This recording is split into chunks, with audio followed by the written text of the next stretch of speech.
Social media पे बाज़ लोग फ़ौज के ख़िलाफ़ भी बात करना शुरू हो गए हैं और बाज़ लोग जो हैं वो हुकूमत के ख़िलाफ़ बात कर रहे हैं और कुछ लोग साबिका हुकूमत इमरान खान साहब के ऊपर भी कीचड़ उछाल रहे हैं। यानी 3 किस्म का नुक्ता नज़र सामने आया है। लेकिन पहले वो 5 चीज़ें जो फ़ौज के तर्जुमान जनरल बाबर साहब ने जो बातें की हैं वो मैं आपके सामने रख देता हूँ। नंबर 1, उन्होंने कहा कि आलमी साजिश का लफ्ज़ नहीं है। वो जो एक मुश्तरका एलामिया जारी किया गया था नेशनल सिक्योरिटी कमेटी का, जिसको इमरान खान साहब ने बतौर वज़ीर-ए-आज़म चेयर किया था और सर्विसेज चीफ उसके अंदर मौजूद थे, आर्मी चीफ DGISI और बाकी लोग भी। उस एलामिया के अंदर उन्होंने कहा कि आलमी साजिश का लफ्ज़ नहीं है। ये याद रखिएगा, एक नुक्ता ये है। दूसरा नुक्ता जो इसमें बोला DGISPR ने, जो ख़ास चीज़ें हैं वो मैं आपके सामने सिर्फ रख रहा हूँ। दूसरी चीज़ उन्होंने कही कि इमरान खान ने ख़ुद कहा था कि मैं इस्तीफ़ा देता हूँ, अदम एतमाद वापस करवा ली जाए।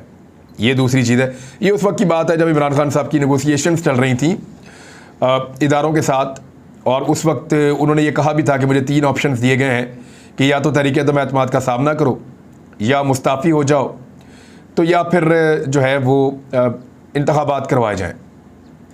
अब उन्होंने कहा था कि इंतखाबात वाली ऑप्शन ठीक है। बहरहाल तीसरा जो नुक्ता उठाया गया वो ये था कि अमेरिका ने फ़ौजी अड्डे कभी नहीं मांगे, या अमेरिका ने कभी नहीं कहा कि उन्हें पाकिस्तान से फ़ौजी अड्डे चाहिए। नंबर 4, एटमी असासों की बात जो इमरान खान साहब ने की है, ये बात करते हुए किसी को भी मोहतात रहना होगा, क्योंकि एक सियासी जमात कोई भी जो है वो इन असासों की मुहाफ़िज़ नहीं है। इस तरीक़ेकार से ये बात हुई है। 5वां नुक्ता जो है वो ये है कि आर्मी चीफ़ की एक्सटेंशन पर कोई डिमांड नहीं है।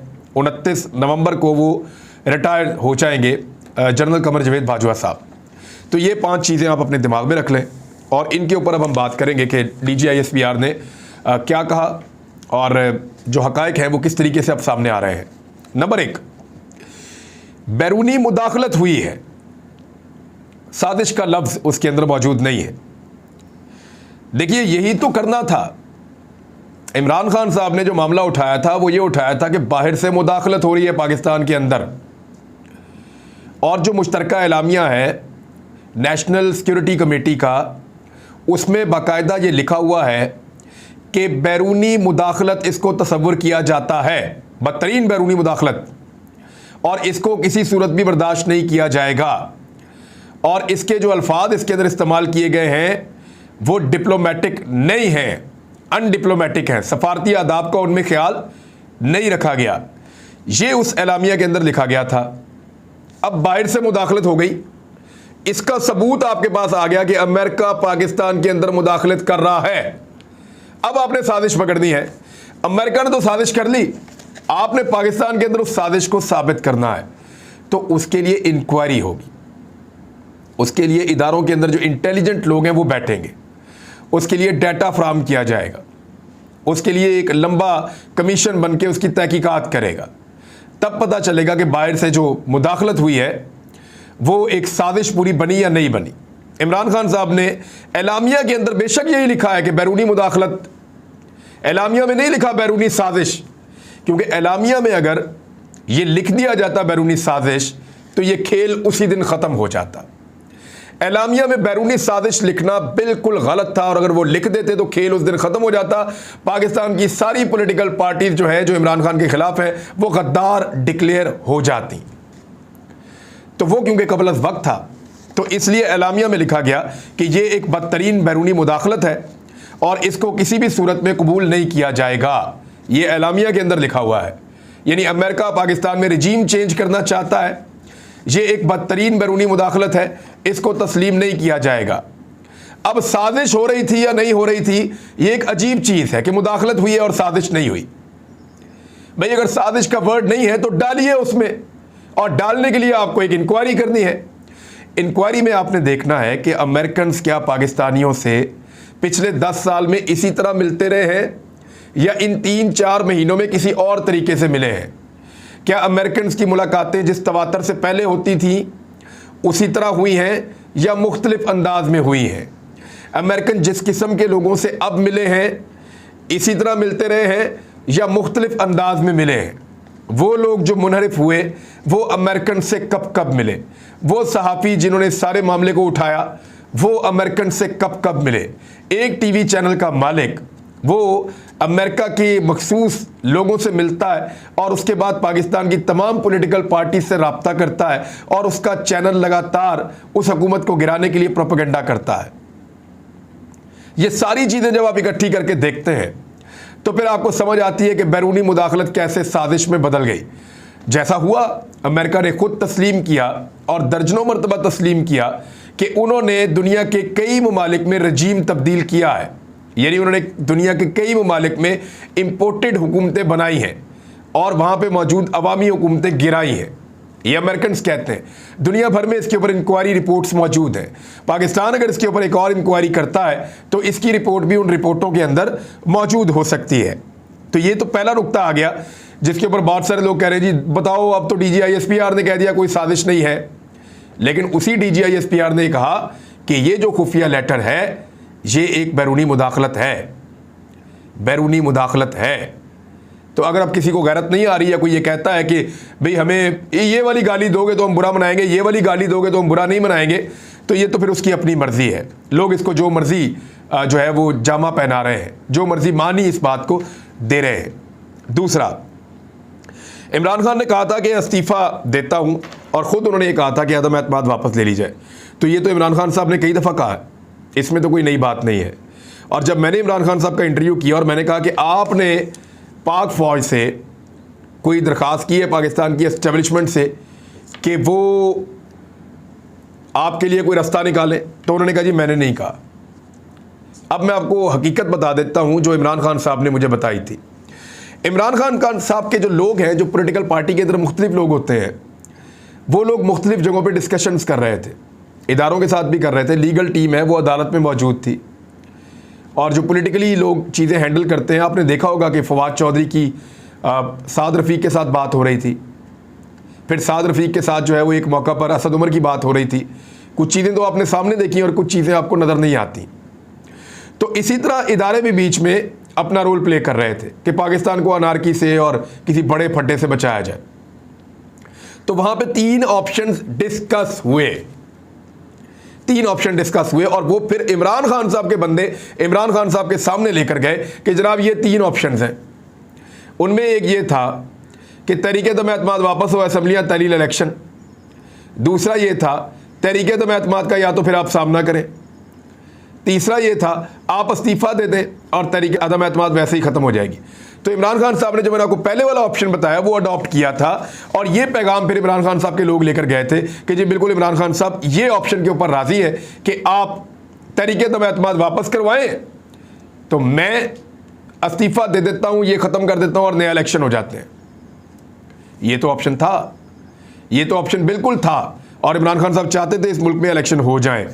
तो ये तो कोई ऐसी ढकी छुपी बात नहीं है, इसको बहुत ज़्यादा पॉलिटिसाइज किया जा रहा है लोगों की जानिब से।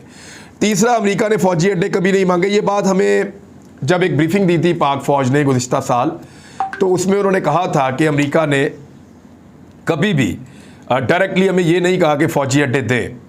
और अगर कहीं फ़ौज को भी वो ये कहते या किसी को भी ये कहते, मुमकिन है इमरान खान साहब को कहा हो अमेरिका ने, फ़ौज को ना कहा हो, मुमकिन है उन्हें कहा हो। लेकिन ये एब्सोल्युटली नॉट आया कहाँ से? एक सहाफ़ी आया, उसने इमरान खान से सवाल किया कि जनाब अड्डे चाहिए, अगर अमेरिका मांगे तो इमरान खान ने कहा कि एब्सोल्युटली नॉट, अड्डे हम नहीं देंगे।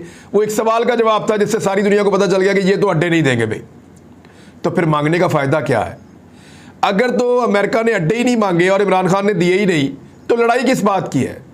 ऐसी क्या चीज़ है जो सख्त फंसे होने के बावजूद, इंतहाई मजबूर होने के बावजूद जो बाइडन को रोक कर रखती है कि वो उस मुल्क के वज़ीर आज़म को फ़ोन करे या उससे रब्ता करे जो मुल्क उस सिचुएशन में अमेरिका के सबसे ज़्यादा काम आ सकता था।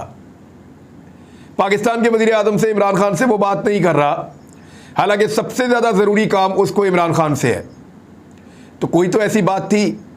अमेरिका को और कौन सा गुस्सा है इमरान खान पे? यानी इससे पहले तो यही हो सकता है कि इमरान खान ने कहा था कि मैं इसराइल को कभी तस्लीम नहीं करूंगा और कभी इसराइल को तस्लीम नहीं करूंगा, मैं अपने अल्लाह को क्या जवाब दूंगा अगर मैंने इसको तस्लीम कर लिया तो।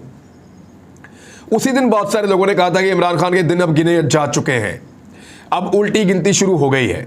और इमरान खान साहब ने अपने जलसे में ये क्लेम किया पेशावर वाले में कि सबसे ज़्यादा खुशियां इंडिया में और इसराइल में मनाई गई हैं इमरान खान साहब को निकालने पर।